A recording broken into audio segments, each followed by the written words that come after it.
At the heart of the Aurora lay its dark matter drive core, a 4-reactor assembly designed to power one of Altera's most ambitious deep space vessels. Built for long-duration operations beyond established supply networks, the system represented the corporation's confidence in its ability to operate anywhere in known space. Within days of the Aurora's destruction above planet 4546b, the core became a humming, irradiating tomb. Altera's phase-gate doctrine demanded energy independence. The corporation could not rely on rival transgovs for refueling in the contested Ariadne arm. The dark matter ion drive was the solution, a power source engineered to operate beyond any established supply chain. The drive core was the Aurora's most critical system. When it failed, it took the ship with it. The Aurora was commissioned at the height of Altera's transgov dominance. The corporation already operated 9% of all galactic phase gates, and the Ariadne arm represented the next frontier, a region rich in resources but guarded by a cabal of Mongolian corporate states. To outmaneuver its rivals, Altera built a vessel capable of operating without external supply lines. A mobile industrial complex carrying its own phase gate, fabrication drones, and a drive that eliminated dependency on Mongolian refueling stations. The dark matter ion drive was a geopolitical statement as much as an engineering achievement. The Aurora's 1,280-meter hull contained advanced power systems, fabrication facilities, vehicle bays, and the drive infrastructure required for independent operations. Its complement included crew, specialists, and civilian passengers, among them the Mongolian emissary Jochi Kasar. While the primary mission was phase-gate construction, a secondary objective had been appended to secure Mongolian cooperation. Locate the long-lost crew of the Degassi, a Mongolian vessel that had disappeared near planet 4546b a decade earlier. This auxiliary mandate required upgrades to the ship's scanning suite and the addition of aquatic vehicle bays, seamoths, a cyclops, and prawn suits.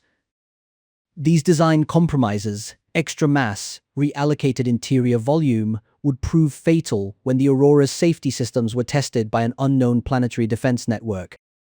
The drive core's 4 reactors were arranged in a cross shape, each accessible via maintenance catwalks. The shielding was a thick composite shell, rated to contain a catastrophic breach long enough for qualified personnel to effect repairs under controlled conditions.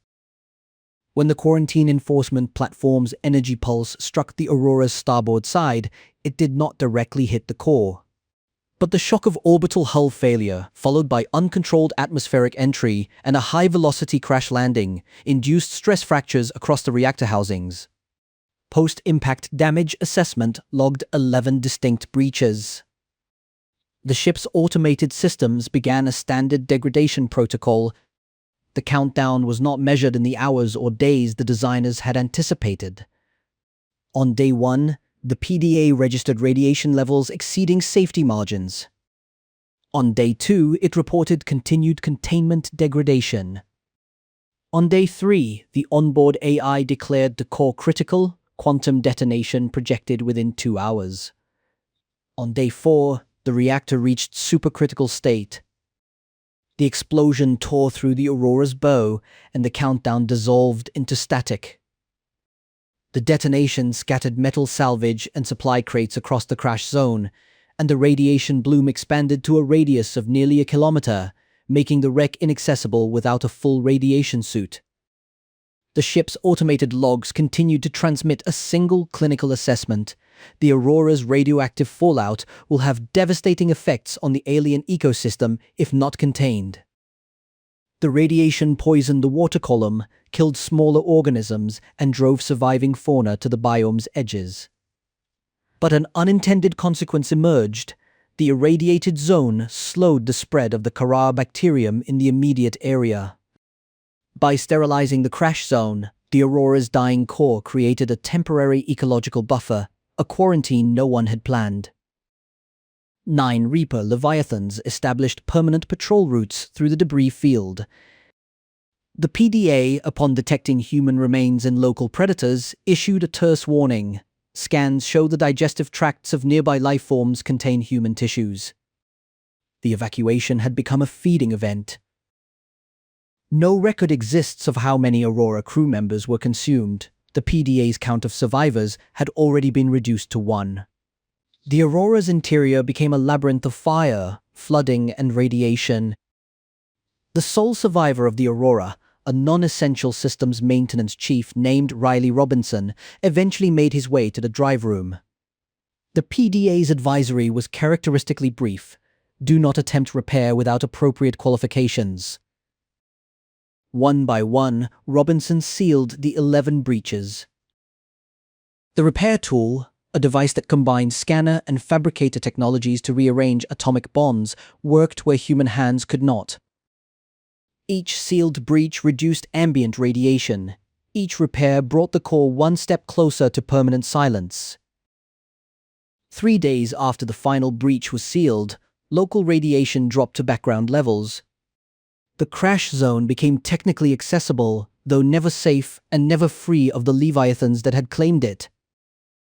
Altera later catalogued the act as an achievement: extinction event avoided.